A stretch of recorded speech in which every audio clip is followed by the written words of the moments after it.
They're gone again. Mr. Peck, let's pretend like we're in a court proceeding. Keep the camera on. You don't eat or drink anything while we're doing this. And we'll take it up.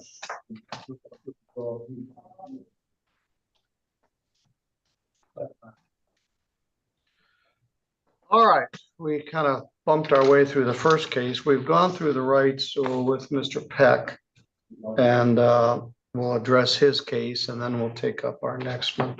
Mr. Lance Thornton is here with me live at the courthouse on this matter on behalf of Borgert Family Farms against Ryan Peck and Zane Peck.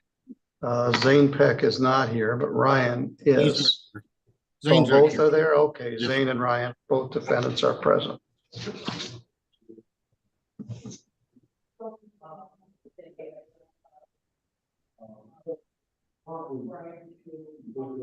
This is filed as a termination of tenancy action. Mr. Thornton caused to be served on you a notice to quit on January the 2nd, asking you to move by February the 2nd. You didn't move, so he filed this action. There is no lease that I could see here. And at this point, Borgert Family Farms LLC wants this property back. Is that correct, Mr. Thornton? That is correct, Your Honor. Mr. Peck and Mr. Peck, what's your position? I had a conversation with Keith Borgert last night. I farm for a living. I have a lot of equipment there. I had a good deal with Keith, and then the mother Doris passed away and everything changed, which I understand. But I talked with Keith last night. He told me to see that he thinks June 1st, I'll have everything out of there. And that's what Keith also thinks is there. And he's a Borgert. He's the guy I originally got the property through. Well, he's not the owner of the property. The property belongs to Borgert Family Farms LLC. This happens a lot when the patriarch or matriarch passes, that's left to the kids. And then there are issues regarding that. They want you to move, not June, but now. What kind of stuff have you got there? Like major farming equipment? Yes, I run my farming establishment out of there. So everything is there, and I have a place coming up April 21st. It's Oswald Farm. The father passed away, but they had to wait the 4 months. You know, he inherited it. So it's going to be April 21st before we can do anything there. So, and I talked with Keith, and he said he's going to talk to Cindy, the other Borgert. And he said he couldn't see why June 1st was a problem. Well, they can certainly agree to that. There may not be agreement among the siblings as to what to do with this. The good news is we have to adjourn this matter at least 7 days. But this is more than just moving you and your bed and television out of there. You got lots of heavy duty farming equipment. So they're outbuildings, barns, that sort of thing. Correct, Your Honor. And they're full. I mean, I've got 17 tractors there, 5 semis, my combine, my planters. I mean, everything for a farm is there. And I don't quite know where to move it to until April. And you never had a lease?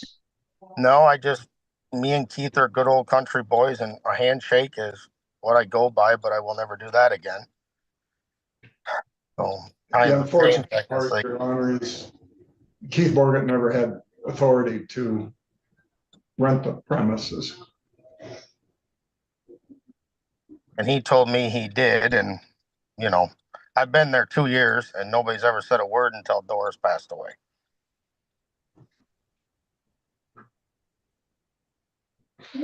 Did you pay rent? Yes, $3,300 a month. To Keith? Yes.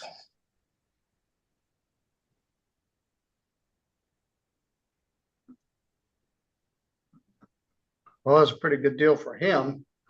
All right. Well, this is complicated. As Avril Levine says, we're going to continue this to next Friday. Now, how is Borgert Family Farms LLC and Keith Borgert getting along? Okay, the actual operating manager is Cindy Borgett of the LLC. Okay. Well, perhaps they can work out some sort of agreement that he agrees to get his stuff out of there by a certain date, more than just 10 days from now. But today is the 20th of March. I'm going to continue this to next Friday, the 27th of March. That will be in the afternoon because we have pre-trials that morning. How about 1:45 next Friday, March 27th? That works for me, Your Honor. That works. I'll be back from Illinois Monday.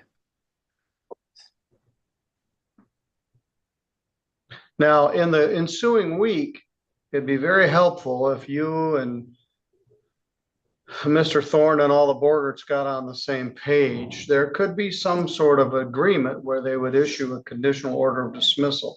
I'm just pulling this out of the air here, but let's just say you agree to move by June 1st. And if you move by June 1st, they could dismiss the case. The worst case scenario is you'd have 10 days from next Friday, March 27th, to move out, which would mean 17 tractors, 5 semis, all your equipment would have to be removed from there by April 6th. Right. Now, that's not a good solution, because if you don't move it, the sheriff's not going to come out there and remove all that property. This is something that needs to be done by you. But as you indicated, you have no lease, you have a handshake agreement, and he's not the owner of the property. And $3,300 a month times 24 months is a lot of money. And I'm not sure what all that's about, but how many acres do you farm? Close to 3,000. Where? All over there in Colon Township? All the way east of Colon, Farron Road. East is our farthest, clear north of Fulton, Michigan, to Vicksburg, to Centerville, kind of all around. All right. Well, you don't just pick that up like a suitcase. No. I got to have a farm to go to, and I'm trying to find one, and they're kind of hard to get nowadays. And yeah, that's certainly true. All right. Well, Mr. Thornton does agricultural stuff, and he knows the territory, and perhaps some agreement can be worked out. But at this point, in order to start the process, they've served this notice to quit and had this hearing. So we'll revisit this next Friday. I said 1:45, and I'm not sure that's what I meant. And when I get back, I can sit down with Cindy and Keith, and I think Cindy and Keith are no problem. It's Sue Roach that I'm being told is the biggest problem with all this. Is Sue Roach a Borgert, or she's just a real estate agent? She's a Borgett by, yeah, she was born a Borgett. One thing we learn around here is everybody's related to everybody else. So at any rate, you guys have got some work to do between now and next Friday afternoon, and we'll see what our posture is at that time. Did we stay with 1:45? Yes, 1:45. And I'll be there in person this time. We had a special live appearance from Mr. Thornton because he had to be over here in Centerville anyway. So you guys are welcome to come live, or you can zoom in like this again next Friday afternoon. I'll be there live because I'll be back. All right. Thank you. All right. Thank you, Your Honor. Thanks. Right. Oh, that is complicated, but we'll see how we do. All right. We've got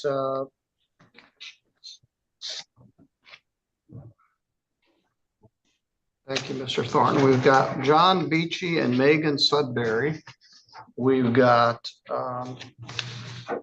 Mark Thrasher, who's a plaintiff. We've got Hot Pepper HPP. I don't know who this is. Who's Hot Pepper HPP?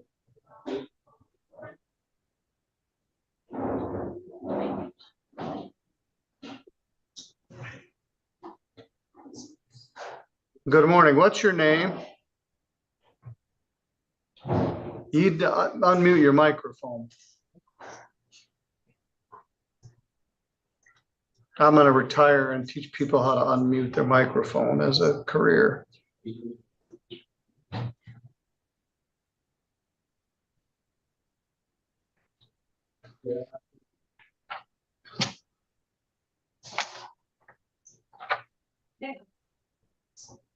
All right, Thrasher is next and then Beachy, if I can figure out who this dude is.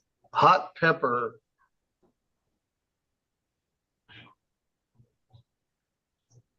I don't know who that is. Well, I don't expect it. Maybe you would. Oh, good. What's your names, please? Lionel Ballard. What's your name? Lionel Ballard. Oh, Ballard and Brown. All right, let me give you a name rather than Hot Pepper. You'd be amazed at what people have logged in here as. Yeah. All right, we can go on to our next couple of cases. Ms. Sudbury, Ms. Ballard, and Mr. Brown.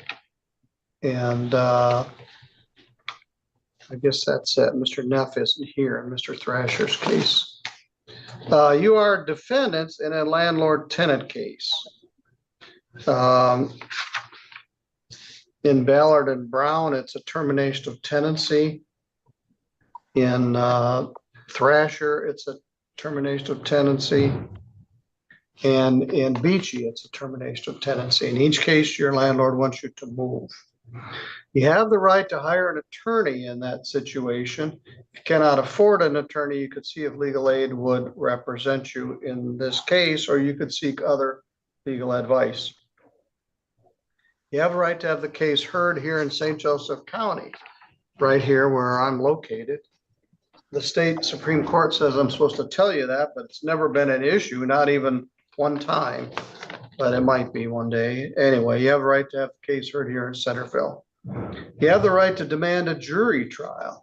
If you wish to have a jury trial, you must tell the court at this first appearance or make the demand in writing within 5 days of this date, file a written jury demand with the court, and be willing to pay the $50 jury demand fee unless the judge waives that fee for your inability to pay it. You may be able to reach an agreement by going through mediation. That's never happened either, but if both parties are interested, the court could help set that up with our agency, Citizens Mediation Authority, Inc. Or you may be able to reach an agreement with the landlord whereby the case. What you just watched was not your typical eviction case. There was no missed rent. There was no lease violation. There was no bad actor sitting across from a judge trying to dodge accountability. What there was a farmer who did what farmers do, looked a man in the eye, shook his hand, and trusted that a deal was a deal. For 2 years, Ryan Peak paid $3,300 a month, ran his farming operation across nearly 3,000 acres of Michigan land, and never heard a single complaint. Then Doris Borgert passed away, and everything changed overnight. The problem was that Keith Borgert, the man who made that handshake deal, never had the legal authority to make it. The property didn't belong to Keith. It belonged to Borgert Family Farms, LLC, and when the matriarch died and the siblings took stock of what they had, that verbal agreement carried exactly 0 legal weight. Now a man with 17 tractors, 5 semis, a combine, and a full planting operation had no lease, no legal protection, and a notice to quit asking him to be gone by February. The judge understood the human reality immediately. You cannot move a farm in 10 days. The sheriff is not going to show up and haul away 17 tractors, but the law is the law, and without a lease, without a signature, without a single piece of paper memorializing what Keith promised, the farmer had nothing to stand on but the memory of a handshake. "I will never do that again," he told the court. And you believe him.